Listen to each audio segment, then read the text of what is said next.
आध्यात्मिक चर्चा में आपका स्वागत है। शव यात्रा में लोग राम नाम सत्य है ऐसा नारा लगाते हुए चलते रहते हैं।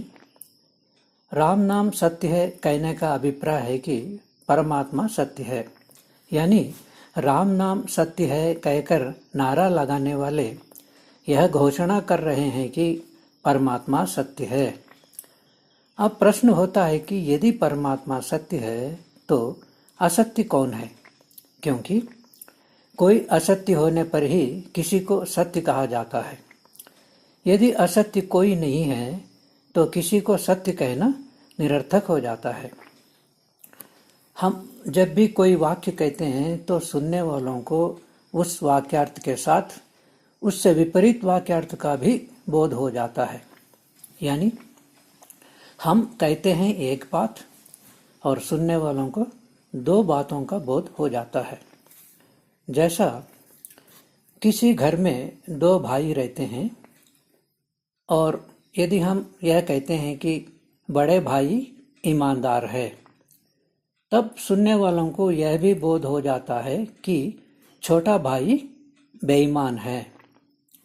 यद्यपि हम तो एक ही बात कहें कि बड़े भाई ईमानदार है, यह तो नहीं कहे कि छोटा भाई बेईमान है, फिर भी सुनने वालों को नहीं कही हुई विपरीत बात का बोध कैसे हो जाता है?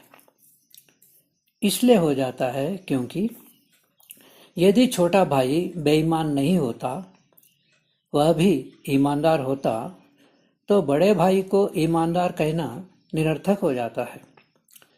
यदि दोनों ही ईमानदार हैं तो एक को ईमानदार कहना निरर्थक ही है। और यदि हम यह कहते हैं कि छोटा भाई बेईमान है, तब सुनने वालों को उसका विपरीत बात बड़े भाई ईमानदार है इसका भी बोध हो जाती है। यानी बड़े भाई की बात कहने पर उसका विपरीत छोटा भाई की बात, और छोटा भाई की बात कहने पर उसका विपरीत बड़े भाई की बात भी बोध हो जाती है। इस प्रकार हम कोई भी बात कहते हैं तो उसके विपरीत बात का भी श्रोता को बोध हो जाता है। इसलिए परमात्मा सत्य है कहने पर कोई दूसरा असत्य भी है ऐसा बोध होता है। तब प्रश्न होता है कि वह दूसरा कौन है जो असत्य है। हमारे सामने दो ही चीज है, एक परमात्मा, दूसरा संसार। तीसरा और कोई चीज नहीं है। इसलिए परमात्मा सत्य है कहने पर उसके विपरीत बात संसार असत्य है ऐसा बोध हो जाता है। इसी बात को ब्रह्म सत्यम जगन मिथ्या भी कहते हैं। ब्रह्म यानी परमात्मा, जगत यानी संसार।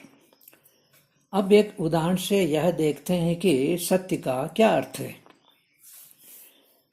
किसी व्यक्ति को कुछ अंधेरे में रास्ते में पड़ा हुआ रस्सी सांप जैसा दिखने पर यह सांप है ऐसा उसने कहा।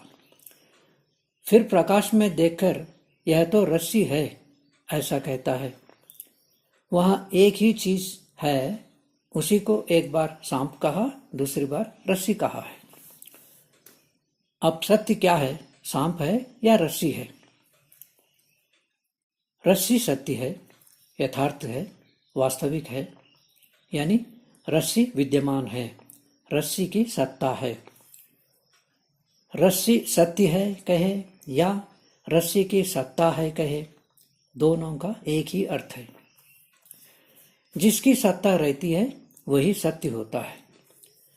और सांप असत्य है, मिथ्या है, झूठ है, माने सांप विद्यमान नहीं है, सांप की सत्ता नहीं है। सांप असत्य है कहे या सांप की सत्ता नहीं है कहे, दोनों का एक ही अर्थ है। जिसकी सत्ता नहीं रहती है वही असत्य होता है।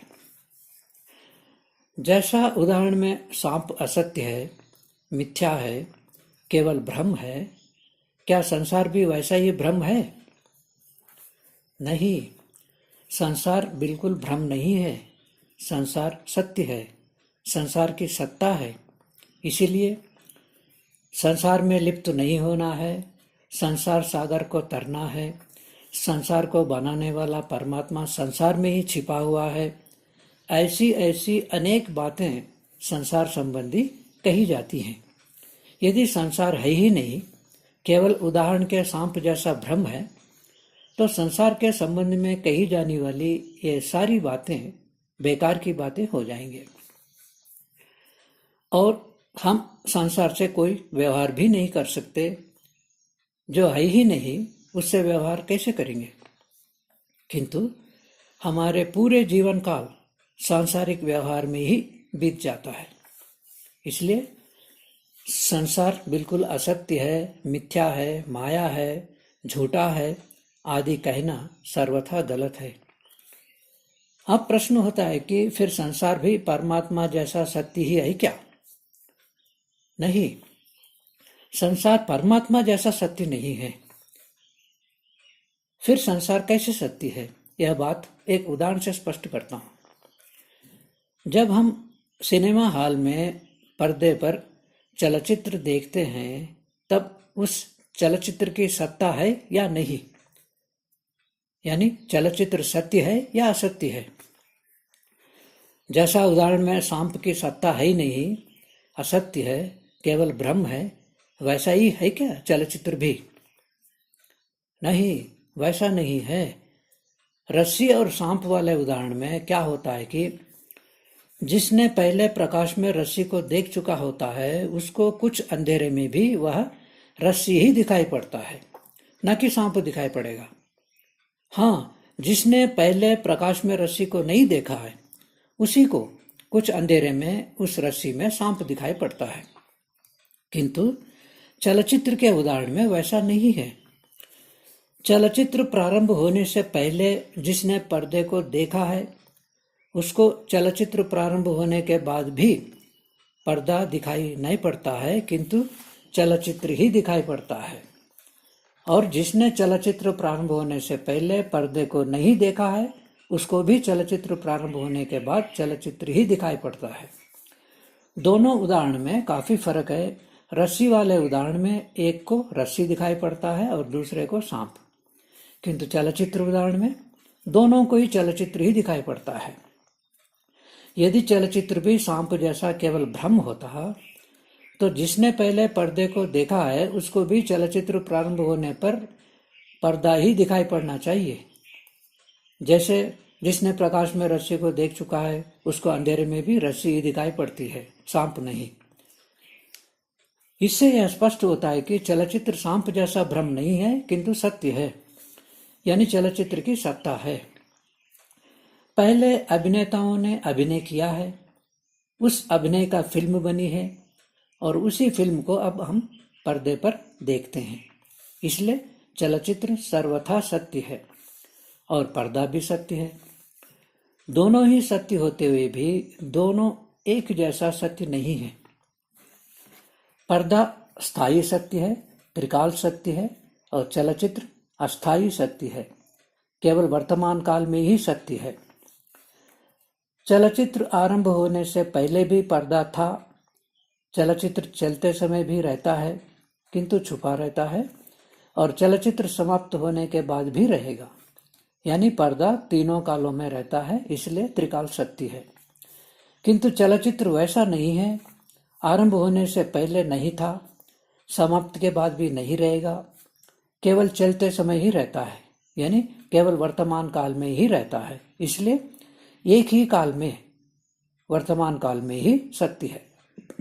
दो काल, भूत और भविष्य में असत्य है। एक दूसरी बात कहता हूं, चलचित्र की स्वतंत्र सत्ता नहीं है। पर्दा है तो चलचित्र है, पर्दा नहीं है तो चलचित्र भी नहीं रहेगा, क्योंकि चलचित्र का आधार पर्दा ही है। चलचित्र की सत्ता पर्दे की सत्ता पर आश्रित है, किंतु पर्दा की स्वतंत्र सत्ता है। चाहे चलचित्र रहे या ना रहे, पर्दा तो रहता ही है। इसलिए पर्दे की तुलना में चलचित्र को असत्य ही कहना चाहिए। अब यह देखते हैं कि संसार सत्य है या असत्य है। चलचित्र के उदाहरण के पर्दे के स्थान पर परमात्मा को और चलचित्र के स्थान पर संसार को रखकर विचार करते हैं। संसार की उत्पत्ति से पहले भी परमात्मा था। उत्पत्ति के बाद संसार के रहते समय भी परमात्मा रहता है, किंतु छिपा रहता है, और प्रलय के समय जब संसार नष्ट हो जाएगा तब भी परमात्मा रहेगा। यानी परमात्मा त्रिकाल सत्य है, सर्वदा रहता है। परमात्मा का अभाव कभी नहीं होता है। अब संसार को देखिए, सृष्टि से पहले संसार नहीं था और प्रलय के बाद भी नहीं रहेगा, केवल सृष्टि और प्रलय के बीच के समय में ही रहता है। यानी सृष्टि से पहले असत्य था और प्रलय के बाद भी असत्य ही रहेगा, केवल सृष्टि और प्रलय के बीच में ही सत्य है। उस समय भी जो समाधि अवस्था में पहुंचते हैं उनके लिए संसार असत्य ही होता है, क्योंकि समाधि में मन की गति रुकने से संसार का अभाव होने पर ही परमात्मा का दर्शन होता है। जब तक हमारा मन चलायमान रहता है तब तक ही हमारे लिए संसार रहता है। जिस क्षण मन की गति रुक जाती है उसी क्षण हमारे लिए संसार का अभाव हो जाता है, हमारे लिए संसार नहीं रहेगा। संसार का अभाव हुए बिना परमात्मा का साक्षात्कार संभव नहीं है। जैसा चलचित्र को बंद किए बिना पर्दे का दर्शन नहीं होता है। भले ही योगियों को संसार अभाव हो जाए, किंतु शेष सामान्य लोगों के लिए तो संसार रहेगा ही। इस प्रकार संसार मात्र वर्तमान काल में ही सत्य है और परमात्मा सदा सत्य है। इसलिए परमात्मा की तुलना में संसार को असत्य कहा जाता है, न कि संसार स्वभाव से असत्य है। और दूसरी बात यह है कि परमात्मा के आधार से ही संसार रहता है, या यह कहे कि परमात्मा में ही संसार रहता है। परमात्मा के बिना संसार का अस्तित्व नहीं रहता है, किंतु संसार के बिना भी परमात्मा रहता है। इस दृष्टि से भी संसार को असत्य कह सकते। इसी प्रकार शरीर के जन्म से पहले भी जीवात्मा रहता है, जन्म के बाद शरीर के रहते समय भी रहता है, किंतु छिपा रहता है। जैसा दिखने वाले संसार में नहीं दिखने वाला परमात्मा छिपा रहता है, वैसे ही दिखने वाले शरीर में नहीं दिखने वाला जीवात्मा छिपा रहता है, और शरीर के मृत्यु के बाद भी रहता है। इसलिए जीवात्मा सत्य है और शरीर जन्म से पहले नहीं था और मृत्यु के बाद भी नहीं रहेगा, केवल जन्म और मृत्यु के बीच के समय में ही रहता है। अतः जीवात्मा की तुलना में शरीर को असत्य कहा जाता है, न कि स्वभाव से शरीर असत्य है। वैसे तो शरीर भी संसार ही है। जो कुछ इंद्रियों से गृहीत होता है वह सब कुछ संसार ही है। ठीक है, अब चर्चा को यहीं विराम देते हैं, फिर मिलेंगे अगली चर्चा में।